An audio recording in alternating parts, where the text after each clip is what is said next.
Hi everyone, welcome to Moorbern Farms. I'm Cynthia And I'm Jack. and we are going to take you on a virtual tour of our farm. So welcome to Open Farm Day, September 20th, 2020. Come join us. Welcome to Moorbern Farms. This is the end of our driveway. Walking up to our house with our beautiful planter boxes that Jack redid this year. And the reason I'm taking you on this little bit of a tour is to show you something new for 2020. Jack, who I think we should call Jack and the Beanstalk, decided to grow a couple of sunflowers. So not sure how tall they are, but probably 12 feet I would think. And then the other thing that he decided to do this year was to work on a giant pumpkin. So this is what we have so far. As I say, it is early September today, and this guy has been growing for a few months. Jack takes good care of him, or her. And some more of the sunflowers. So that's what greets you when you come into Moorbern Farms.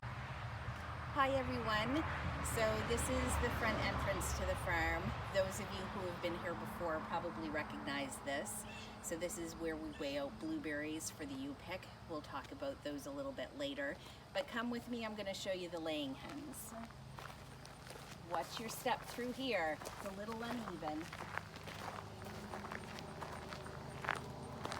So one of the nice things about our property is when you drive in, all of the farm is sort of behind the house. So when people first come up, they're not quite sure what they're coming into. And then when you come up around here, all of a sudden, there's the farm. We have our laying hens first. When we first moved into Scotch Village, this was actually a wood house. And Jack quickly turned it into a chicken coop. So here's some of the girls. We'll see if the filmer can maybe get them to come over. Here, girls. Here, girls. Here, girls. Here comes Mr. Rockafeather. Hey, big guy.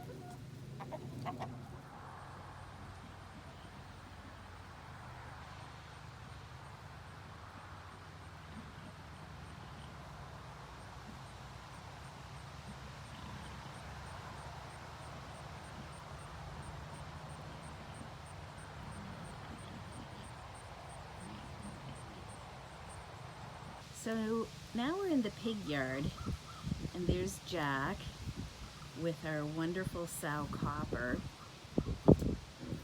She's a wonderful girl. We've had her for a few years now. She's looking a little bit big because she is actually due to farrow a litter of piglets in the coming days.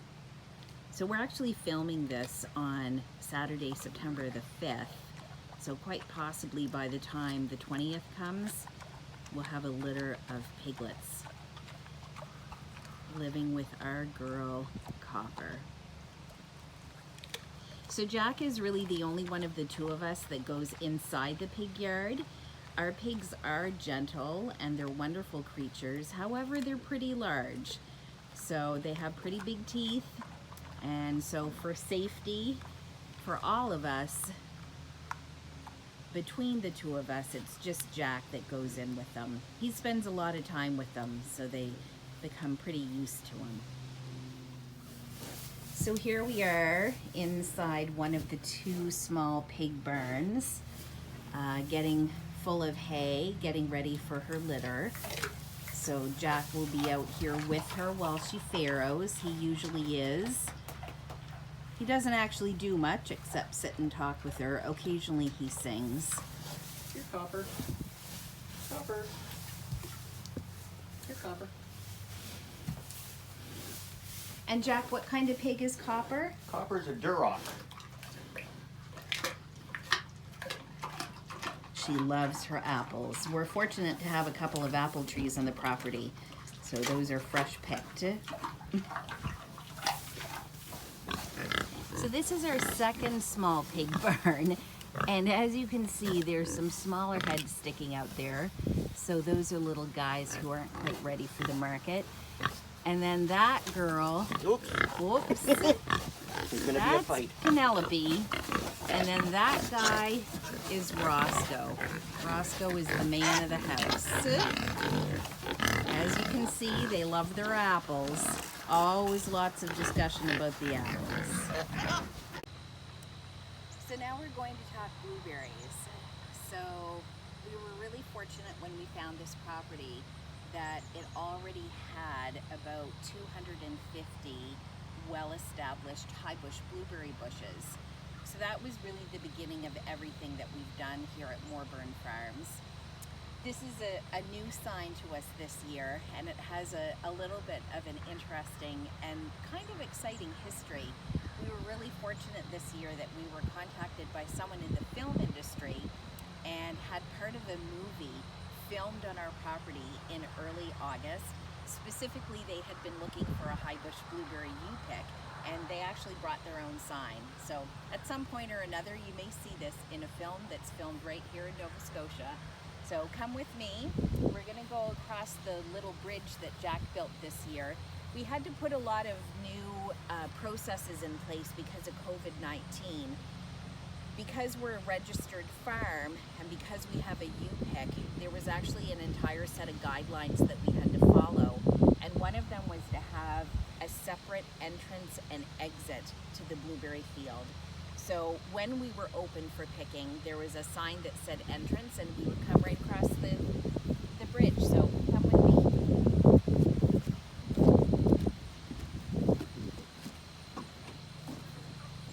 So when you come to pick berries, this is where you end up. So Moorbern Farms, blueberry field, just beginning to turn that little bit of red as we go closer into fall. As I say, there's about 250 blueberry bushes. Come a little closer and we'll show you what they look like.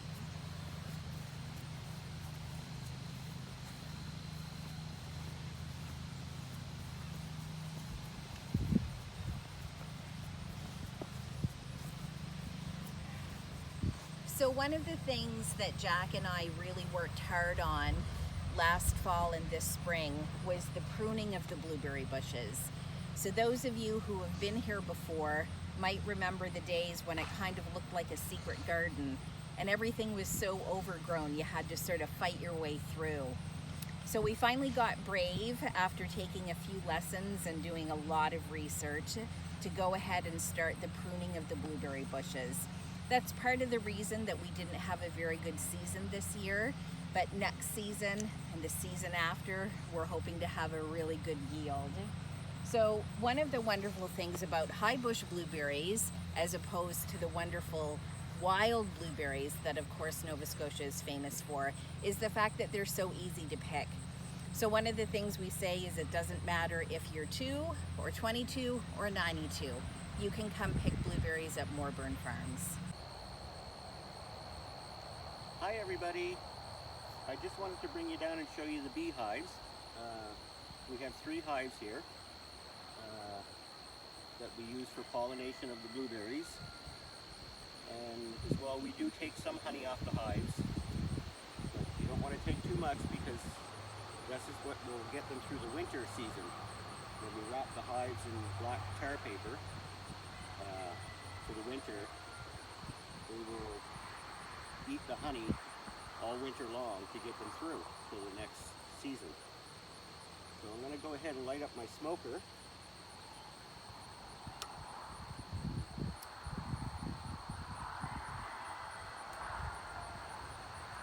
We use smoke on the hives to, it settles the bees down so we don't get stung.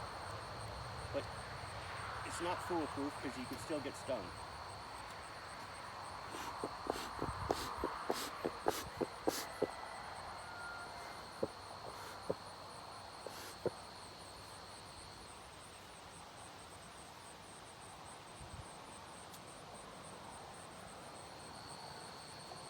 So while Jack is getting ready, I'm just gonna step back a little bit. So this is Cynthia behind the video camera here. And sort of like with the pigs, Jack is the one that does everything with the bees. He does have a mentor, a wonderful local fella that he's been learning from, but I still have a slight bit of nervousness. Again, I have my smoker going. So we're going to have a look inside to see if we have any honey. Give him a little smoke. Not much. You don't need much smoke.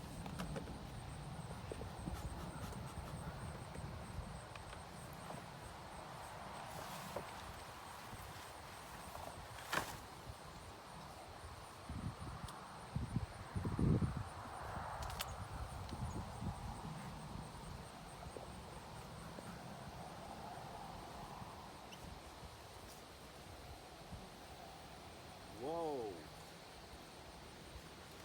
Do we have any honey?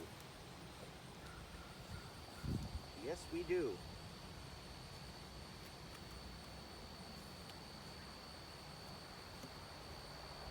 So I'm going to come and take the camera from Cynthia, and I'm going to show you inside a beehive.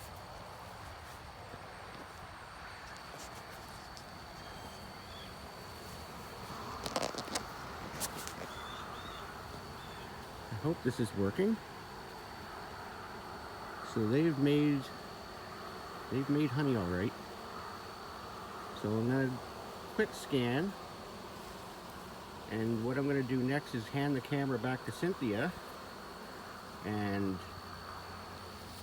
I'm gonna pull one of these frames out and have a look.